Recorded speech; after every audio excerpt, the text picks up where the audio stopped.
This lecture discusses the anatomy of the heart. This is an anterior view of the heart. This is the surface of the heart deep to the sternum and to the anterior ribs.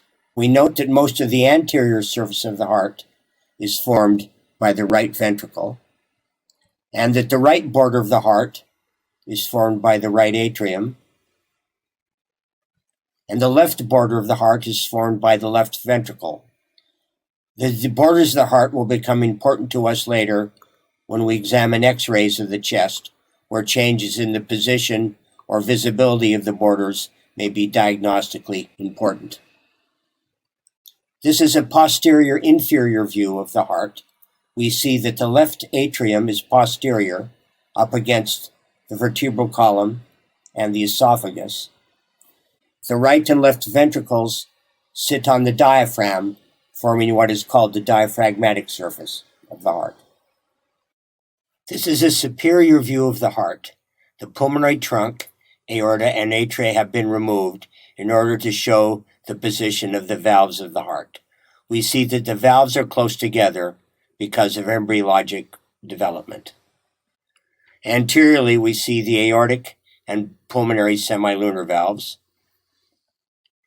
And posteriorly, we see the atrioventricular valves. The tricuspid valve is on the right, and the bicuspid or mitral valve is on the left. This is an anterior view of the heart. The artist has drawn the arterial supply. We see that the arteries arise from the proximal aorta and run in the atrioventricular and interventricular grooves. The right coronary artery runs in the atrioventricular groove on the right and terminates posteriorly as the posterior interventricular artery. The left coronary artery divides into two main branches.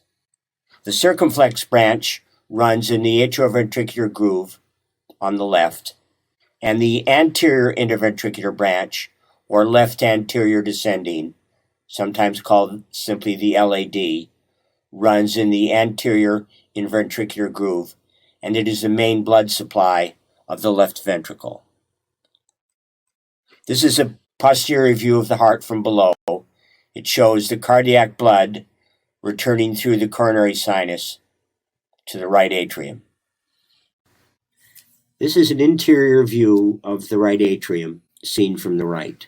The superior vena cava drains in to the right atrium superiorly, and the inferior vena cava inferiorly.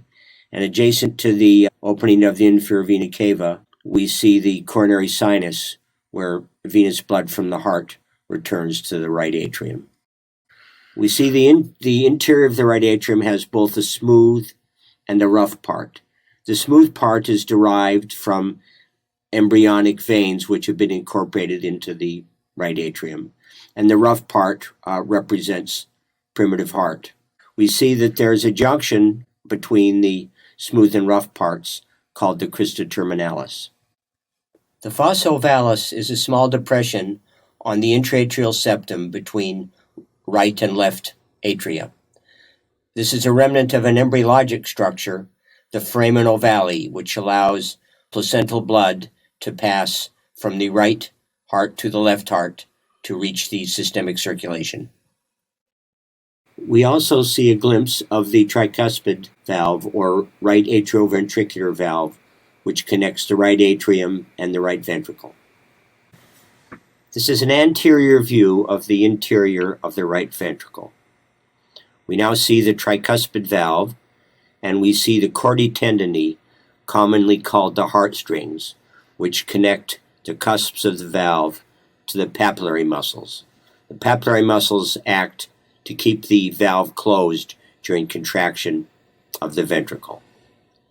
We see the smooth outflow tract of the right atrium called the infundibulum, which leads to the pulmonary valve and the pulmonary trunk leading to the lungs.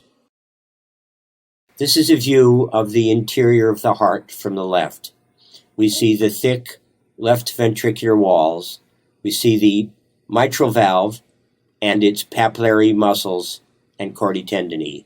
The mitral valve connects left atrium, and left ventricle. On the right, the mitral valve has been removed and the left atrium exposed in order to get a better view of the aortic valve, which leads to the aorta and the systemic circulation.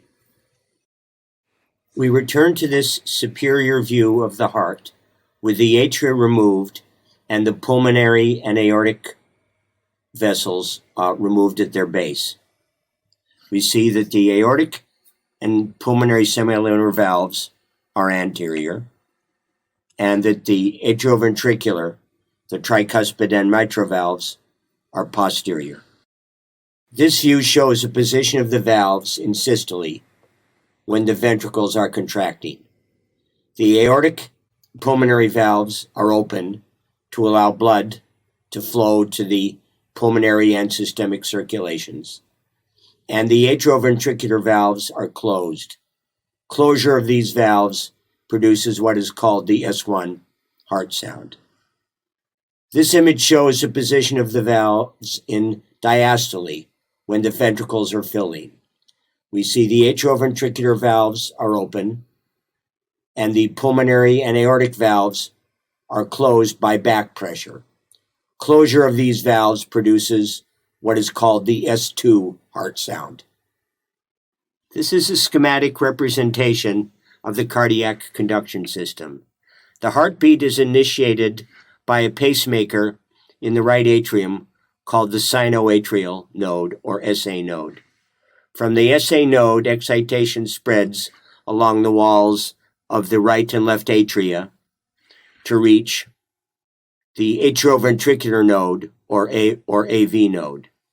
From the AV node, excitation spreads along the bundle of His, which divides into right and left bundles, which travel along the interventricular septum in order to excite contraction of the ventricles.